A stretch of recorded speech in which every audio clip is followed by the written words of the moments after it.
नमस्कार, आप जुड़ चुके हैं दैनिक शिव टाइम से। मैं रश्मि शर्मा, कैमरामैन शुभम भगत के साथ दर्शकों हाजिर है कुछ महत्वपूर्ण जानकारियां लेकर अपनी जनता के समक्ष।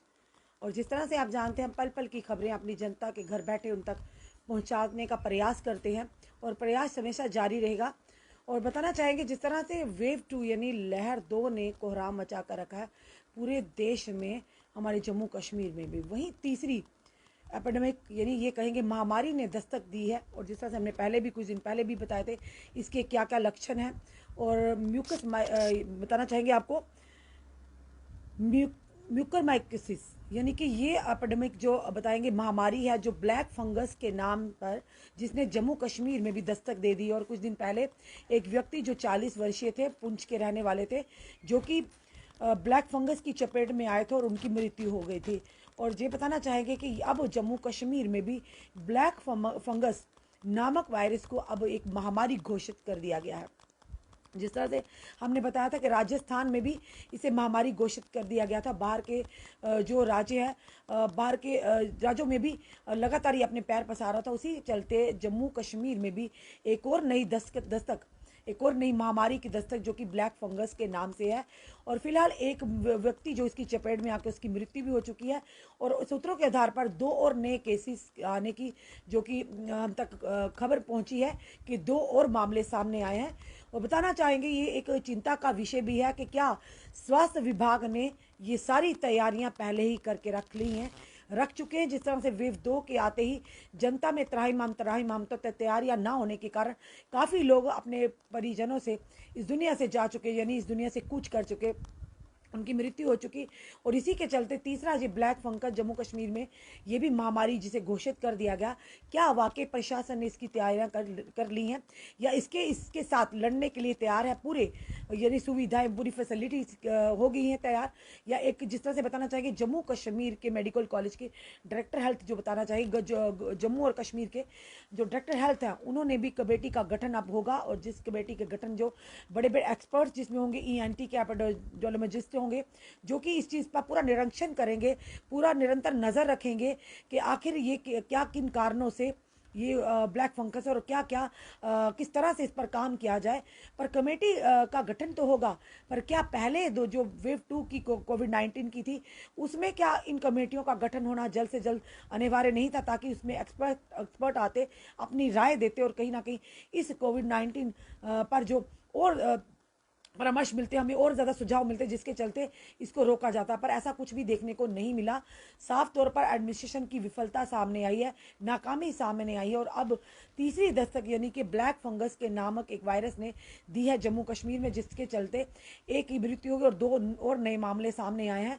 और क्या प्रशासन इसके लिए पूरी तरह से तैयार है? क्या वो तैयारियां कर ली हैं कि वेव 2 का तो जिस तरह से हाल था वो आप जनता भी जानती है, पर अब जो ब्लैक फंगस नामक ये वायरस, जिसको जम्मू कश्मीर में महामारी घोषित कर दिया गया है। और जिस तरह से पहले भी हमने बताया था, इसके लक्षण क्या था कि आंखों में जलन, आंखों में सूजन, आंखों में लाल या नाक, यानी नाक में से कोई काला पदार्थ आना, ये हमने पहले भी आपको लक्षण बताए थे। ये ब्लैक फंगस के लक्षण है, यानी नाक के रास्ते कुछ काला पदार्थ टाइप का निकलना, आंखों की लालगी होना, आंखों की सूजन होना, या आंखों में जलन होना। अगर कोई ऐसे भी सिम्टम हो तो आप तुरंत अपने डॉक्टर से परामर्श करें, ताकि इसको पहले ही इस पर कब्जा किया, यानी इस पर पहले ही कंट्रोल किया जाए, ताकि आगे ना बढ़े। पर फिलहाल हम कहेंगे कि घबराने की ज़रूरत नहीं जनता को, कि पहले एक व्यक्ति की फिलहाल मृत्यु इसी ब्लैक फंगस के चलते, और 2 और नए मामले सामने आए। पर फिर भी अब ये उन लोगों ने ये फैसला किया कि जम्मू कश्मीर हेल्थ डायरेक्टर्स ने, कि अब जाकर कोई कमेटियों का गठन होगा, जिनमें ENT के स्पेशलिस्ट होंगे, यानी कि एक्सपर्ट्स होंगे, एपिडेमियोलॉजिस्ट भी होंगे वहाँ पर, जो इन चीज़ों का सारा निरीक्षण करेंगे। यानी इन पर पूरा वॉच और चेक रखा जाएगा कि आखिर क्या क्या इसके लिए हमने पहले ही तैयारियां करनी है, ताकि ये महामारी अगर कहीं ज़्यादा इसके केसेस बढ़ते भी हो, उसको किस तरह से उस पर काबू में लाया जाए और किस तरह से जनता को बचाया जाए। तो ये कहीं ना कहीं कहेंगे, पहले भी हम कहेंगे कि इस चीज़ की अगर पहले तैयारी की गई होती, तो वेव 2 के चलते इतने लोग अपने परिजनों को ना खोते। सबसे बड़ा सवाल ही यही है। और जिससे चलते गवर्नमेंट मेडिकल कॉलेज लगातार सुर्खियों में रहता है, क्योंकि साथ ही कहेंगे, अगर हर डिस्ट्रिक्ट हॉस्पिटल की सुविधाएं अच्छी होती, तो ये जो मेडिकल कॉलेज, गवर्नमेंट कॉलेज की जो हालात है ऐसे ना होती, क्योंकि एक हॉस्पिटल उसके ऊपर सारी डिस्ट्रिक्ट का बर्डन पड़ना। अगर वाकई हर डिस्ट्रिक्ट के हॉस्पिटल में अच्छी सुविधाएं होती तो पेशेंट यहाँ ना जम्मू का रुख ना करते, जिसके चलते जम्मू का एक मेन हॉस्पिटल, सबसे बड़ा और पुराना हॉस्पिटल गवर्नमेंट मेडिकल कॉलेज पर ही सारा जो भार यानी कि पूरा जो भार है कारोबार उस पर आ जाता है। तो कहीं ना कहीं बर्डन बढ़ जाता है और वो सुविधाएं जो आम जनता को मिलनी चाहिए वो सबको नहीं मिल पाती, जिसके चलते हमेशा सुर्खियों में रहता है। पर कहीं ना कहीं डिस्ट्रिक्ट और हॉस्पिटल्स में वो सुविधाएं मिलनी चाहिए जो गवर्नमेंट मेडिकल कॉलेज में जो लोग ये सोच कर आते हैं, पर वहाँ पे उनको नहीं मिल पाती, और जिसके चलते गवर्नमेंट मेडिकल कॉलेज हमेशा सुर्खियों में रहता है। पर अब देखना ये है कि जो ये ब्लैक फंगस एपिडेमिक यानी कि जो महामारी घोषित हुआ जम्मू कश्मीर में, इसके लिए प्रशासन ने क्या तैयारियां करके रखी हैं।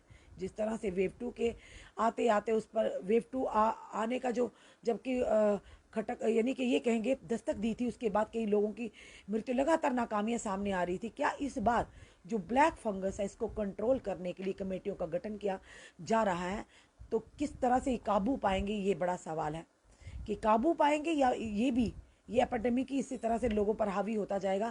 कहीं ना कहीं प्रशासन की नाकामी की वजह से कई लोगों की इसमें भी जाने जाएंगी। उम्मीद यही करते हैं कि अभी भी वक्त है कि प्रशासन अभी से कड़े कदम उठाए और इन पर जो टीमों का गठन करने जा रहे हैं, कमेटी का गठन करने जाए, वो तुरंत उनको गठन कीजिए, ताकि वो इन्हीं यानी जो ब्लैक फंगस है इस पर पूरा चेक और वाच रखे, ताकि कोई अगर इनकी चपेट में आता भी है तो उसको किस तरह से बचाया जाए, इसका प्रावधान जरूर होना चाहिए। और साथ ही साथ आम जनता से भी निवेदन करते हैं, आपको अगर इस तरह के कोई सिम्टम लगते हैं तुरंत डॉक्टर से परामर्श करें। तो ये था अभी तक अपडेट दर्शकों, तो जुड़े रहिए ऐसे हमारे साथ अगले अपडेट के लिए। जय हिंद, जय भारत।